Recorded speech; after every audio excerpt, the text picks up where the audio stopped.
جو دنیا میں بندے کو روحانی بیماری لگی ان میں ایک آخرت کو ترجیح نہ دینا ہے تو اس کا علاج ہے بندہ قبرستان جائے. اور جب قبرستان جائے گا نا، سیدنا علی المرتضیٰ رضی اللہ تعالیٰ عنہ کسی قبر پہ ٹھہرتے تو فرماتے کل تو ہماری طرح تھا اور کل آئندہ ہم تمہاری طرح ہوں گے. یہ بہت بڑا جملہ ہے. گزشتہ کل تو اور ہم ایک جیسے تھے اور آئندہ کل ہم اور آپ ایک جیسے ہوں گے. تو یہ بندے کو یاد قبر پہ آتی ہے. ہمارے ایک دوست ہیں، ان کے ایک جاننے والے مجھ سے ایک مرتبہ ملے. انہوں نے کہا استاد جی اسے ذرا سمجھائیں، ہر وقت گانے سنتا ہے، ہر وقت گناہ کے کام، ہر وقت بد نظری، بہت سی چیزیں.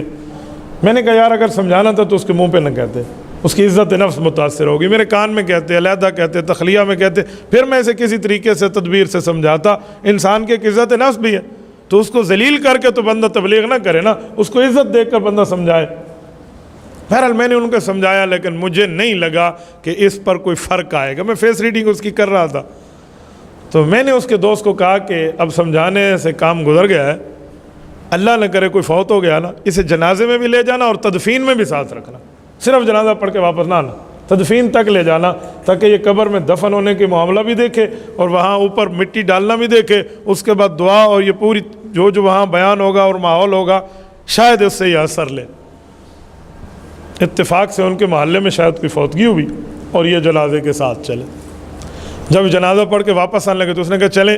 اس نے کہا یار حدیث پاک ہے، اللہ کے رسول صلی اللہ علیہ وسلم نے فرمایا ہے اور واقعی یہ صحیح حدیث ہے، فرمایا 2 قرات ثواب اسے ملتا ہے جو آدمی جنازہ بھی پڑھے اور تدفین تک بھی ساتھ جائے، اور جو جنازہ پڑھ کے واپس آ جائے اسے 1 قرات کا ثواب مل جائے. قرات کتنا ہے؟ احد پہاڑ جتنا، یعنی 2 پہاڑ احد کے اللہ کے راستے میں صدقہ کرنے سونے جتنا ثواب آپ کو ملے گا اگر آپ جنازہ بھی مسلمان بھائی کا پڑھیں اور تدفین میں بھی ساتھ دیں. اس نے کہا اچھا تو ظاہری بات ہے اب جنازے کے ماحول میں تو بندے نے کیا اپنی خواہش رکھنے کا، جی ٹھیک ہے چلتے ہیں. اس نے یقین مانے وہ تدفین دیکھی، بندے کو قبر میں اترتے دیکھا اور اس کے بعد مٹی ڈالتے دیکھا. قرآن کریم کی آیت پڑھتے ہیں نا، سورۃ نمبر 20 سورۃ طٰہٰ آیت نمبر 55، منہا خلقناکم وفیہا نعیدکم ومنہا نخرجکم تارۃ اخریٰ. یہ جو ہم 3 وہ پھینکتے ہیں مٹی کی مد، تو اس پر ہم یہ پڑھتے ہیں. پہلے کا ترجمہ کیا ہے؟ منہا خلقناکم، اسی مٹی سے اللہ فرماتے ہیں میں نے تمہیں پیدا کیا. وفیہا نعیدکم، اسی میں ہم تمہیں لوٹائیں گے. ومنہا نخرجکم تارۃ اخریٰ، اسی سے ہی تمہیں دوبارہ کھڑا کریں گے. تو یہ انسان کیا آخرت تو ہے، اس پہ تو کوئی دوسری رائے نہیں ہے. تو ہمارے دوست اس کو یہ بتاتے رہے اپنے ساتھی کو. اس کے بعد دعا ہوئی اور جو واپس جانے لگے. اور اس وقت وہاں کے مولوی صاحب نے بہت اچھا ایک کام کیا، 2 منٹ 3 منٹ کی ایک گفتگو کی دعا سے پہلے. انہوں نے صحیح حدیث پاک سنائی. صحیح مسلم میں حدیث ہے، حضور پاک علیہ السلام کے صحابی ہیں حضرت عمرو بن عاص رضی اللہ عنہ، بہت بڑی شخصیت ہے، اذہن العرب. ان کے بارے میں آتے ہیں کہ عرب کے ذہینوں میں ایک ذہین تھے. جب یہ ایمان لانے لگے نا تو خود چل کے آئے تھے مکہ سے مدینہ. حضور علیہ السلام کی ہجرت تک مکہ میں حضور پہ ایمان نہیں لائے. جنگیں ہو گئیں، بدر احد ہو گئی، ایمان نہیں لائے.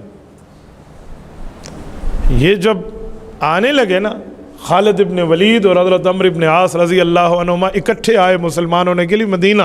500 میل کا سفر کیا ہے مکہ مکرمہ سے. تو جبرائیل امین حضور پاک علیہ السلام کے پاس آئے، کہا ہمارے پاک پیغمبر رب کریم نے آپ کو ایک خوشخبری دی ہے کہ آپ کے پاس مکہ مکرمہ کی زمین نے اپنے جگر کے 2 گوشے توڑ کے بھیجے ہیں. بڑے بہادر لوگ تھے، بڑے صاحب فراست بندے تھے. آپ علیہ السلام نے صحابہ خوشخبری سنائی اور یہ دونوں تشریف لے آئے.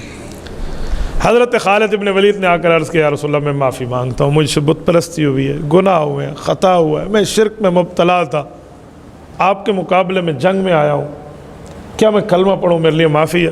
آپ علیہ السلام نے فرمایا الاسلام یہدم ما کان قبلہ، اسلام 100 سال کا کافر بھی لے آئے نا تو پچھلی سب چیز اللہ معاف کر دیتا. حضرت خالد ابن ولید نے کلمہ پڑھا اور گوشہ اسلام میں داخل ہو گئے. جب حضرت عمرو ابن عاص کی باری آئی نا، یہ کہتے ہیں میں نے دل میں سوچا تھا، کیا لوگ تھے، کیا ذہانت دی رب نے، کہ میں نے دل میں سوچا کہ اللہ معاف کریں گے، لیکن اگر آج میں رسول اللہ سے وعدہ لے لوں کہ ایمان تو لا رہا ہوں، گناہ میں نہیں کروں گا آج کے بعد، پچھلے گناہوں کی معافی کا وعدہ اللہ سے آپ مجھے لے کر کرائیں گے.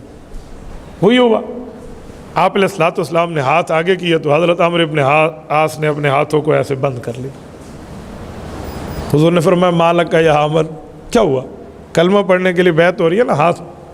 کہا نا اشترط، ایک شرط ہے رسالت مآب کے ساتھ. حضور نے فرمایا ماذا تشترط، کیا شرط ہے؟ کہ شرط یہ ہے کہ گناہ گار بہت ہوں، غلطیاں کی ہیں، ایمان اس لیے لا رہا ہوں کہ آخرت کی زندگی برباد نہ ہو جائے، دنیا تو جیسے گزری. تو آپ کے رب کا وعدہ ہے کہ اللہ جنت دے گا تو بندہ خوش و خرم رہے گا، اللہ جہنم سے بچائے گا. کہا جی ہاں.